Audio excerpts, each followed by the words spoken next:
Solo Leveling by Chu Gong. Chapter 53 Part 2 A Miracle. Christopher Reed jolted awake in the middle of the night because of the sound. As one of the most powerful hunters in the world, he'd never have slept if he let all the inconsequential white noise bother him. So, more specifically, what had disturbed him wasn't so much the presence of noise. Why is it so quiet? No matter how hard he concentrated, he couldn't hear a sound. He threw off his blanket and opened his bedroom door. Chris couldn't sense any of the household staff, and the creepy atmosphere made it feel like the mansion had been abandoned. Chris stared down the empty hallway, then grabbed a wine glass from the table, returned to the door, and threw it down the hall. The wine glass left his hand, drawing an arc in the air, before it hit the floor and shattered into tiny pieces, soundlessly. Something impossible had occurred. He shuddered, keen senses warning him of a danger he had never experienced before. He instinctively moved to his bedside table to grab his cell phone and the crumpled note inside the drawer. "If you ever need help, call this number. President Gun Hee-go of the Hunters Association of Korea will connect you to him." The assistant director had slipped this note to one of the hunter staff before leaving the mansion. Chris found out after the fact and had been about to angrily throw it away, but he'd stopped when Mrs. Sellner's face unexpectedly popped into his head. Did Mrs. Sellner foresee this? He didn't know the answer to that, but he'd have to survive this ordeal in order to get one. Chris flipped over the paper. President Go's phone number was written on the other side. He knew President Go could speak English fluently, so he wouldn't have a problem communicating. If he contacted President Go, he'd be able to receive Jinwoo's help. Chris had assumed Jinwoo was biting off far more than he could chew and had expected him to perish in Japan, but he changed his mind after watching Jinwoo's performance with his shadow soldiers. Jinwoo's abilities were legitimate. Plus, Mrs. Sellner had already told him, "Hunter Jinwoo-sung. He may be able to protect you." Mrs. Sellner might have been onto something. Chris moved to enter the numbers, but paused when he felt a presence behind him. It was too late to request help or notify someone about his situation. Chris placed his phone and the note back down on the nightstand, straightened, and slowly turned to see a man with blonde hair beaming at him.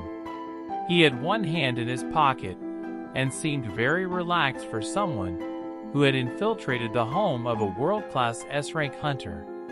"Who are you guys?" asked Chris. There was one in front of him and two more on the other side of the wall behind him, so three in total. He wasn't sure if he could handle just the one in front of him, but to have to deal with two more after that. Chris broke out into a cold sweat. As a bead of perspiration rolled down his temple to his chin, the blonde man spoke. "You won't get very far by being gentle with the humans, oh fragment of luminosity." His voice was strange, almost otherworldly. The language of magic beasts? Chris glared and yelled, "What kind of bullshit are you yapping about?" But the man put his index finger to his lips. "Shush! I wasn't talking to you." The fluent English coming from the man's mouth stunned Chris. As far as he knew, there wasn't a single person in the world who could freely speak both the language of humans and that of magic beasts. The blonde man pointed the same finger at the ceiling. "Up there! I'm talking to the one connected to you." Chris didn't have the faintest idea what he was talking about, but one thing was certain. The intruder was being very condescending. Chris's voice began echoing loudly. "You think I'm some sort of a joke?" His eyes flashed red, and his whole body burst into flames and grew in size, pushing aside furniture. Whoosh! He was soon entirely engulfed in flames, close to 4 meters tall, and sparks flew from his eyes like a god of fire. "I'm taking at least one of you bastards with me." Chris struck the wall behind him with his fist, causing it to explode. Kaboom! The hole revealed the figures of two more men who had stepped back to avoid the blow. Is that an astral body? A human can have one? They studied Chris's transformation with interest. The floor where the hunter stood began to bubble and melt. He resolved to fight to the death for the first time since his battle with Kamish. Whoosh! The flames surrounding him flared and engulfed everything in his vicinity. As the contents of the room were swept away, Chris roared from the eye of the firestorm and shook the very foundation of the house. Die, you fucking beasts! What were the odds Jin-Woo would be seated beside an acquaintance? When he followed the flight attendant to his seat in first class, he couldn't believe his eyes when he saw who was in the seat next to him. Are you going to insist this is just a coincidence? I'd prefer if you thought of it that way, but I guess that would be too much to ask. Jin-Woo was always taken off guard for a second to hear fluent Korean coming out of a blue-eyed foreigner. Jin-Woo took his seat without looking away from him. We meet again, mister. What? It's an honor to see you again, Hunter Sung. Adam White, a senior agent of the Hunter Command Center of the U.S., bowed and smiled to Jin-Woo. Jin-Woo looked around the cabin. No wonder. He'd already noticed that two high-rank hunters were present in the first-class cabin, and he now realized that they were also with the Hunter Command Center. The two men in black suits nodded in greeting when he met their eyes. Why did all agents, including the surveillance team of the Hunters Association of Korea, wear black suits? Was that their way of making their jobs obvious to those around them? Adam interrupted Jin-Woo's pointless musings. We've only met once, but you remembered my name. Our first meeting was quite memorable. My apologies. We never imagined that there'd be a hunter immune to Mrs. Sellner's. Jin-Woo waved his hand. He'd been bombarded with fervent apologies from the assistant director that day, so he wasn't interested in revisiting the incident. He was, however, curious as to why the Hunter Command Center was back after apparently having given up on him. He had no intention of playing a game of tug-of-war with them. Aren't we done negotiating? Jin-Woo asked quietly. Adam's smile slid off his face. Pardon me for turning up unannounced, but there's an urgent matter I need to discuss with you. Jin-Woo suddenly remembered the news about the S-rank gate that had appeared on the east coast of the U.S. Did you also have trouble closing that S-rank gate? Oh no, that's been taken care of. Then what else could this be about? Maybe it had something to do with the elimination of the King of Giants? Noticing that he captured Jin-Woo's interest, Adam took out his laptop and showed him a video of thick black smoke seemingly coming from a large wildfire. Adam passed the laptop to Jin-Woo, and the hunter gave the footage his full attention. The firefighters had no idea how to deal with the mana-powered flames that were growing stronger by the second. What is with this fire? It won't go out. This is no ordinary fire. Hey, you there. Stay back. You'll be a pile of ash if a spark so much as lands on you. The firefighters were in a panic. No matter what method they used, the fire wouldn't relent. Rather, it continued spreading, encroaching on their position. Burning trees fell onto others, causing a deadly domino effect. It was an ever-growing sea of flames. God help us! What about backup? When's our backup getting here?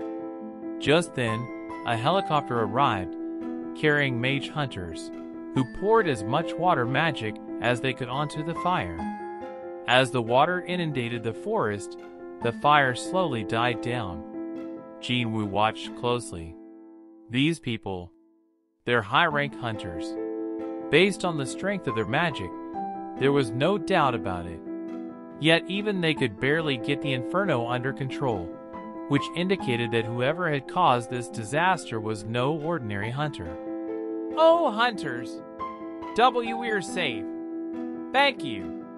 The firefighters offered their profuse gratitude, then went to work taking care of the remaining stray flames. Had the hunters arrived a moment later, many of the first responders would have lost their lives. Move in. The fire is dying. It's over. The fire is under control. The video was almost done, but Jin-woo was confused. Why are you showing me this? As fascinating as the footage was, there was no reason for Adam to go out of his way to show it to him. Adam reached over and fast-forwarded to the very end. Here, watch the last part.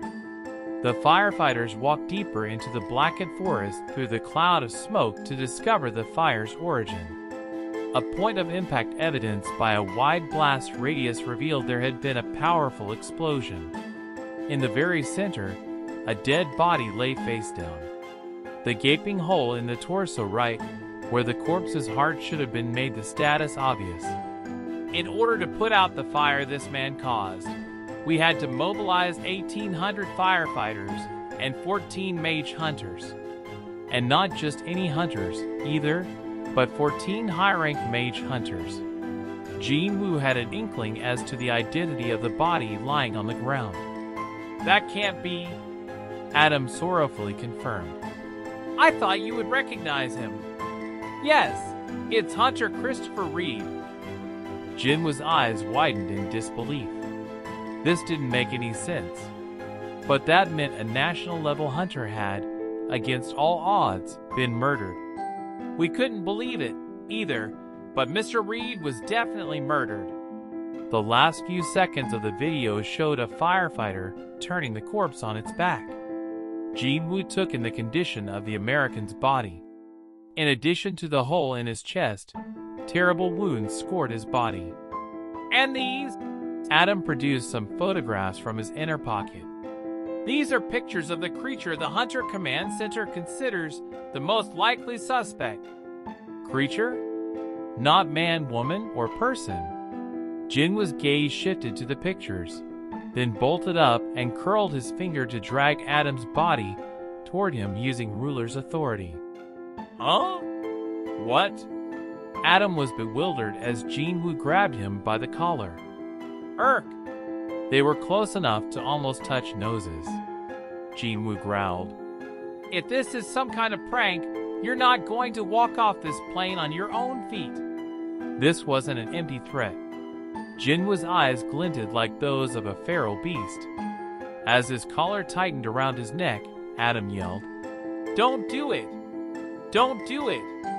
He wasn't talking to Jin-woo. The other hunters in the cabin stopped just short of jumping on Jin-woo. Adam's desperate cries prevented them from fanning the flames. He then rushed to explain to Jin-woo. The creature in the photo came out of a dungeon. He might not be who you think he is. A dungeon. Jin-woo loosened his grip on Adam's collar. Able to breathe better, Adam hurriedly continued. His mana signature is the same as that of a magic beast, and he attacked one of our S-rank hunters unprovoked. Jin-woo looked down at the photos Adam had dropped. The person in the screenshots taken from a security camera was Jin-woo's father.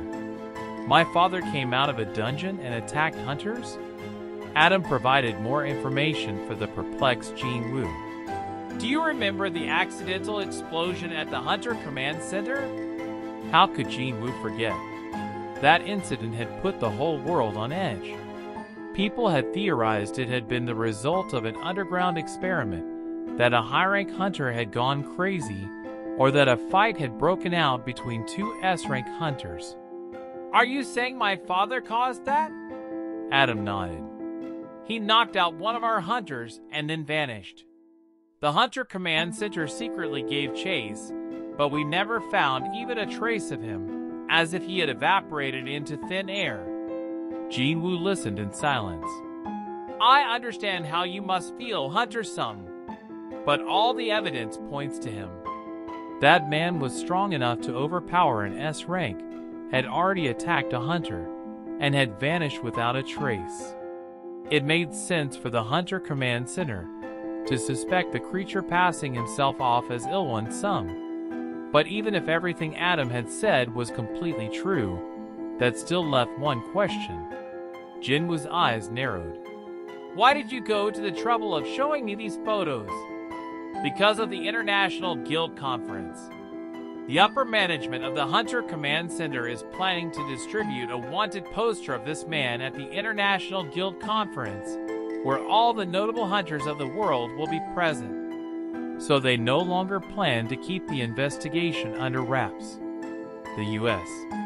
government was furious about losing an invaluable resource and wanted to capture the man responsible by any means necessary. The Guild Conference was their best chance of accomplishing this. And once the Hunter Command Center revealed the assassination of a national-level hunter, no hunter would be able to ignore the matter. The Hunter Command Center wants to maintain the amicable relationship we have, Hunter Sung. And that's why you came to inform me about this guy before it went public. Adam nodded as best he could with his neck still restrained. As since you were also invited to the conference, it would have put you in a tough spot. Whether or not it was really his father, it would still cause him trouble. They deigned to give Jinwoo a heads up about Chris's death and Ilwon Sung's reappearance and warrant to stay in his good graces. No one wanted him as an enemy. Jinwoo was lost in thought.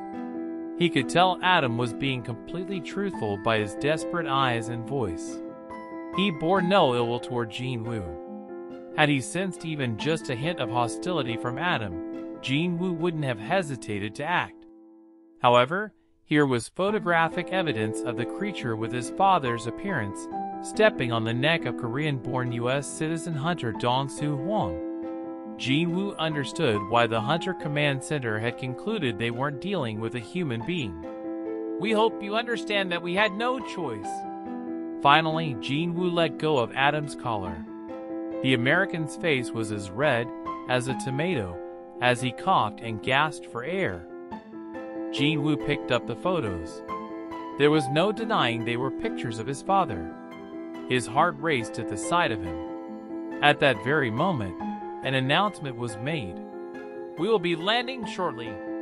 During the commotion, the airplane had arrived safely at Incheon Airport. Using stealth, Jinwoo avoided the reporters staking out the airport and called Jinho. Boss, are you back in Korea? Jinho's voice sounded much lighter, likely because of his father's recovery. But Jinwoo couldn't bring himself to smile. I have to go to the U.S. next week. Huh? You mean for the International Guild Conference? I thought you said you weren't going. Things have changed. Jinwoo needed more information. He needed irrefutable proof whether that creature was his father or not. In order to get that, he had no choice but to attend the conference. Could you book me a plane ticket? Jinho didn't miss a beat. I'll book 2 round-trip tickets, boss. Some time passed after Jinwoo left before Adam could stand. The two hunters grew worried as they saw him struggling to rise from the floor. Are you okay, sir? I'm fine. Just a little tired, Adam assured them as they helped him up. As someone who had gone to school for criminal psychology, he'd had a lot of experience interrogating criminals, but none of them had ever scared him like this. Jinwoo's gaze might be calm, but it was also cold and suffocating. And although he knew Jinwoo wasn't going to come back to hurt him, he came close to soiling his pants just thinking about those eyes. The photos had flipped a switch in the hunter. I didn't know one person could wig out like that. But there was something even more surprising. Adam turned to the two hunters. I want to make sure because it happened so fast. Did Hunter Sung move me without touching me? The two high-rank hunters had excellent eyesight, and they nodded in confirmation. I knew it. Adam was astounded. He was certain Jinwoo had telekinetic power. Telekinesis was a skill only national-level hunters could obtain, but Jinwoo had used it so casually. Adam got goosebumps. This was the first person outside of the 5 established national-level hunters to showcase that ability. Gotta act quickly. He raised his cell phone with a shaky hand. It took a few rings before the assistant director answered the phone. Adam tried to calm his trembling voice before speaking. Mr. Connor, I think I've found the 6th. The Hunter Command Center announced the roster of invited guilds. Sicario Guild, Auron Diaz, Mexico. Ajin Guild, Jin Woo-sung, South Korea. Ira Et Vitae Guild, Fabio Garco, Italy. The International Guild Conference was an important event in which representative guilds from various countries were invited to discuss the trends and prospects of the hunters community. Ajin Guild was chosen to represent Korea, and its attendance was a hot topic not only in Korea, but across the globe. The only top-tier hunter in their roster was their guild master, so by inviting them, the Hunter Command Center was publicly acknowledging that Jin Woo alone was as good as any of the well-established guilds on their roster. No one objected to this. What was there to object to? Jin Woo's resume included single-handedly saving both Korea and Japan from being destroyed by national-level crisis. So no one had any doubts about a Jin Guild or Hunter Jin Woo-sung's qualifications. On the contrary, most people couldn't hide their excitement that one more powerhouse would show up the event that gathered the powerhouses of the world. Updates on the Japan dungeon break by the world's most trusted news organizations were always followed by a reminder of a Jin's attendance.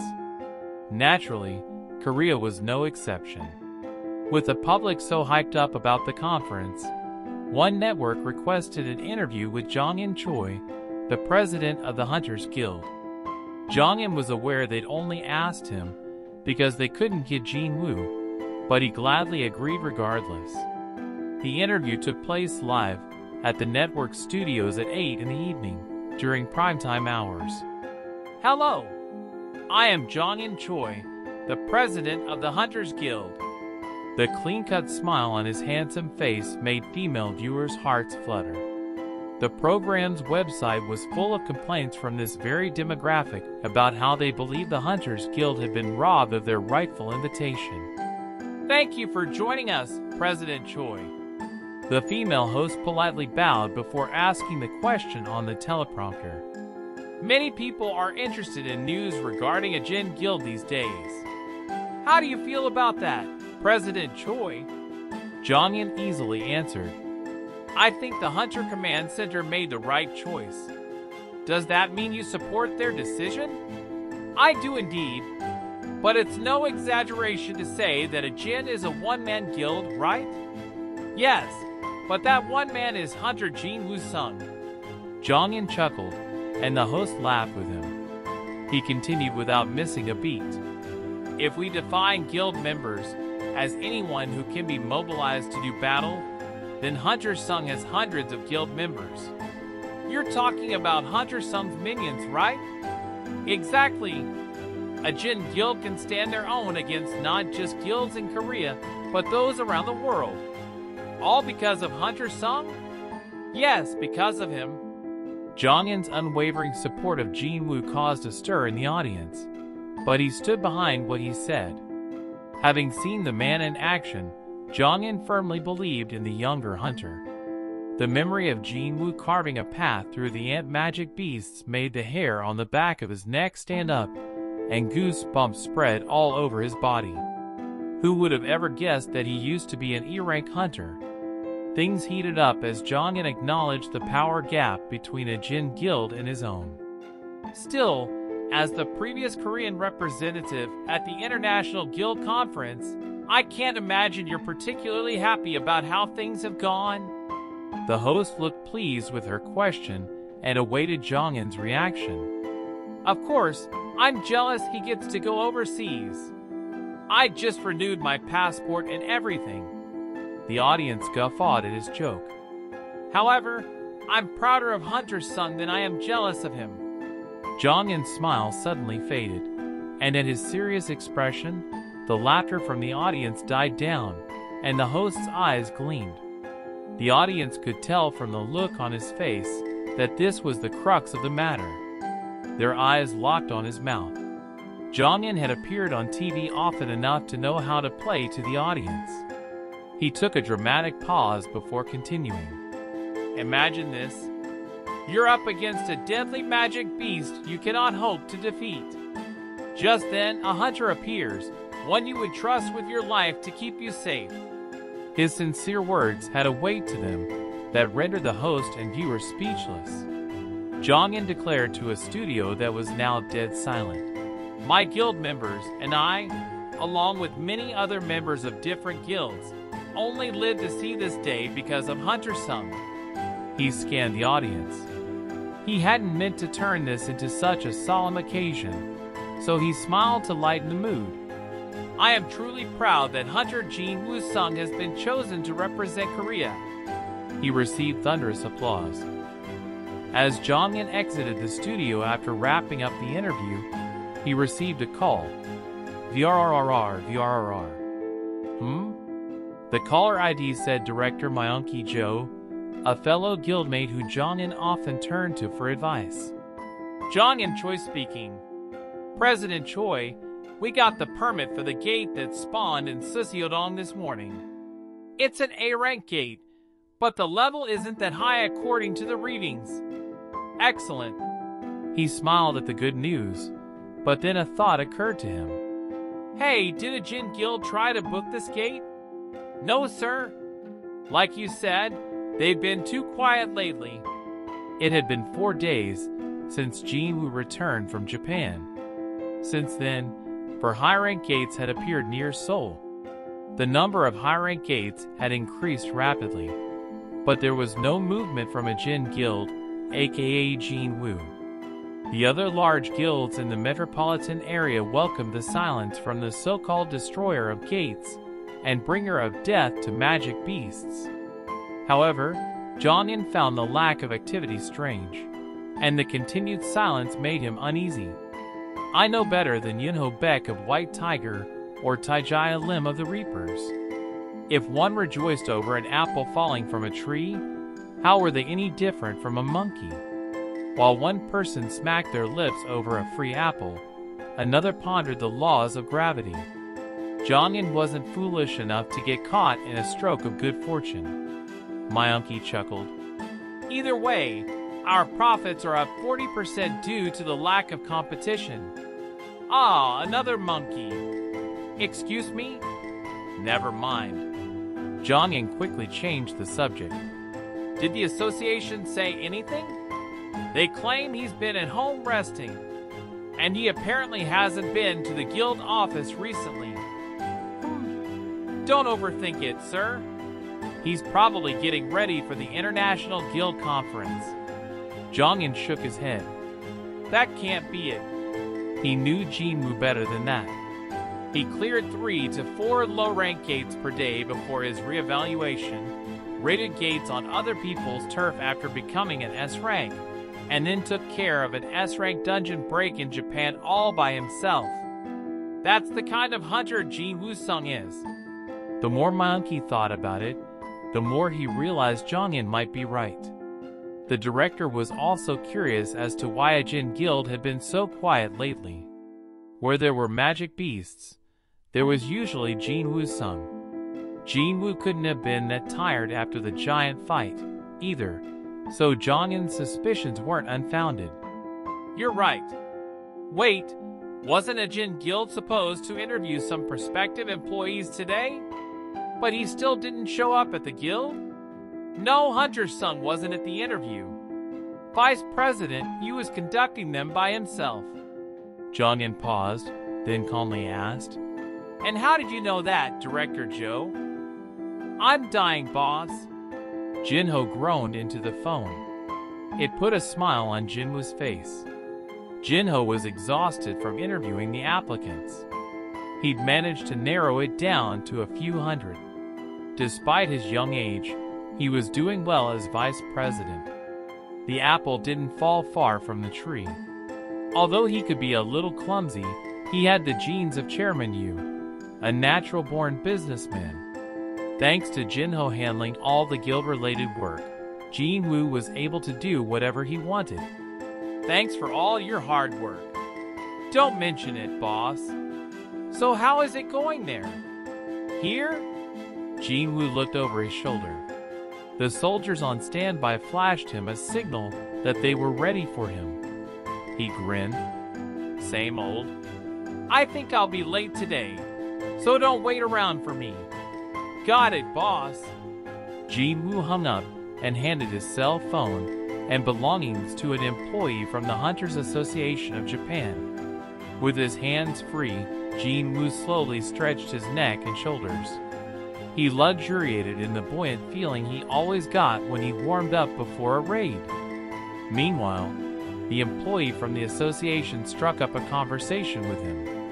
If people knew you were clearing high-ranked dungeons in decimated areas, your reputation would sparkle like a diamond. May I ask why you're keeping this a secret?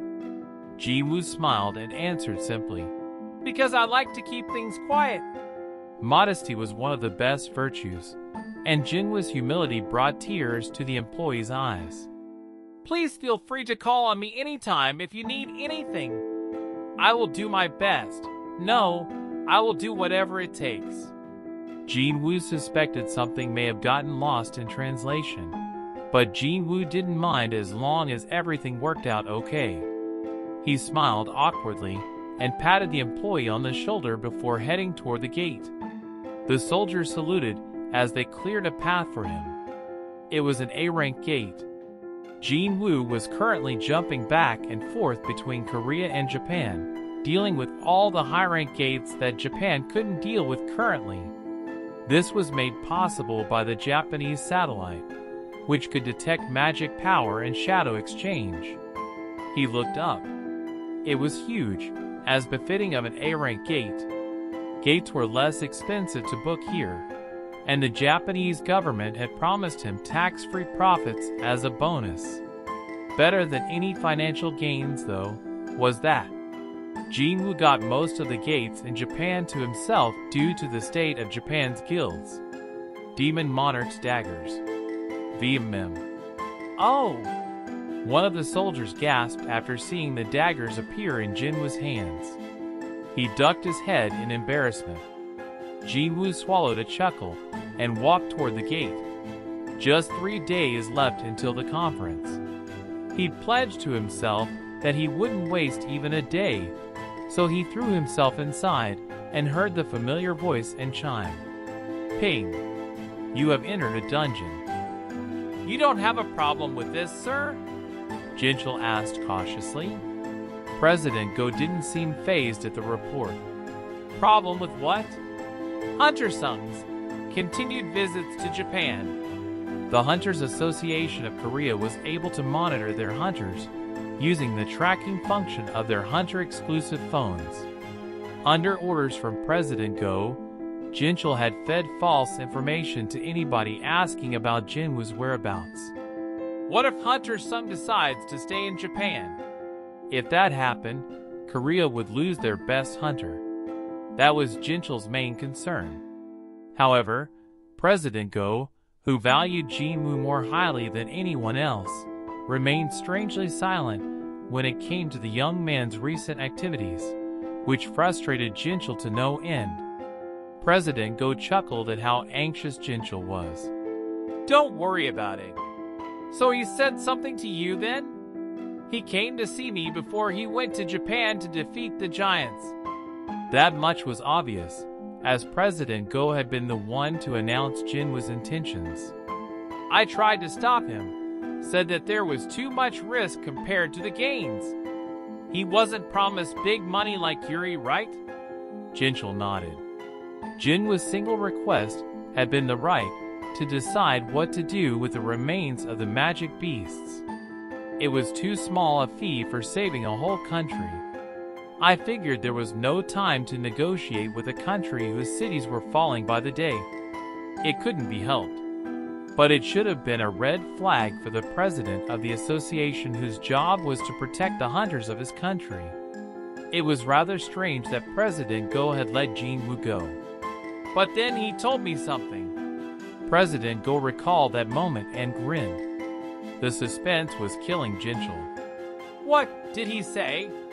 He told me that he wants to expand the territory of a Jin guild to Japan. What? Jinchul couldn't help but gasp. President Go's initial reaction had been the same. Japan's largest guilds were rendered powerless because of the damage from Jeju Island and the giants. Hunter Sung confidently told me that a Jin guild would fill the void. Huh? Jinchul couldn't pick his jaw up off the floor. To think Jinwoo had planned that far in advance before slaying the giants. Was it sheer confidence or a strategic mind? Whatever it was, Jinwoo had achieved his goal. This was a proposal Japan would welcome with arms wide open. How could I not let him go after that? While other large guilds fought over territories in the relatively small area of Seoul, Jinwoo had crossed the sea to Japan. When it came to animals, the ability to find fertile hunting grounds made for a good hunter. Jinwoo was a born hunter with the ability to handle any prey. President Go expressed his admiration. What an incredible young man he is. I agree, sir. Never mind Jinwoo's ability to instantly travel between Korea and Japan without getting on a plane. Jinwoo's ability to set an unrealistic goal and achieve it was extremely impressive. As if on cue, a clip from Jong-un's interview played on the TV. I am truly proud that Hunter Jinwoo Sung has been chosen to represent Korea. President Go leaned back on the couch with a hearty laugh. So am I.